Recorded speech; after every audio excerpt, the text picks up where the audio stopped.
Hai, nhớ rồi nhở.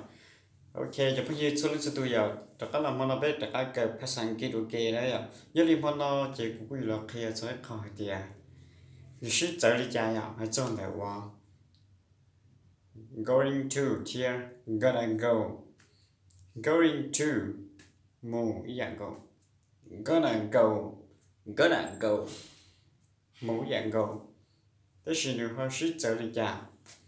Giờ đi đời, mà là quý cho biết là sĩ ở là ạ. Sự mũi là hành để cố đã tạo một tạo là. Cố đã tạo một tạo là. I'm gonna go to the store. I'm gonna go to the store. Here I am going to the store. Như số tí dạng câu sử dụng. Thế thì giờ mình chọn là họ chủ sĩ mua cậu ạ. I'm gonna. I'm gonna. I am gonna. I am gonna go to the store là giờ thì I'm gonna go to the store. I. Các bạn dấu kẹt nào. I'm gonna go to the store. Here I am going to the store. I'm going to the store. Nếu chỉ sĩ trở lý thế ạ.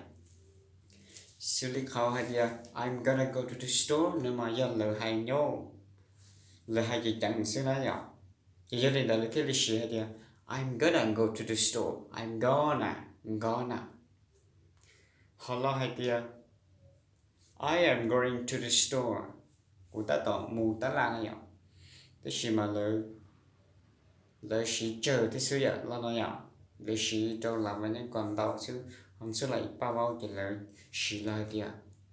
I'm gonna go to the store. I'm gonna go to school.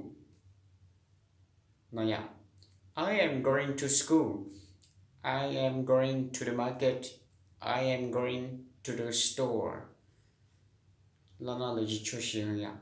Nếu có sĩ thế thì mà là chỉ bảo sau này để nhân lùa sau này nói ạ. Cho tốt lùa sau này nó. Cho mình ca nói ạ. Cho sau này ra. Sau này là sĩ ạ.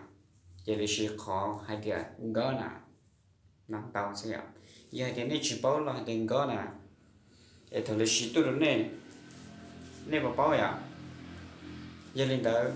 Này chủ tôi cầu thế. Gonna thế. Gonna go. Một phần cầu thế ạ. Gonna mình chỉ giờ đi. Ta tàu mù. Này ạ. I am gonna go to the store. Here what? I am going to the store. Ý dạng cậu xưng tới xì mạng gỡ nạ là nơi xì là nhau. Loại thì nhau của hai gì chẳng thì cũng mù sẽ nói của hai gì chẳng sẽ nói ạ. I'm gonna go to the store. Nó xưng tên bạn mà. Thế bảo mà nét tứ vào lùng chỉ tao theo. Cho nên chỉ lên thơ mù thế xưa ạ. Giờ lên đó này như chụp cỡ bó là nó theo. Sự lý mà nó giờ cũng chụp theo khó với mấy ai nó xưa ạ. Gonna go theo going to nên gì như giống dạng cậu xưng. Giờ lên đó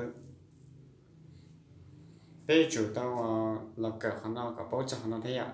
Nên là mà nó cũng khen mấy ai nó thế xưa ạ. Nhớ đây là mong biết mà đã có cần gì muốn lựa chọn đâu.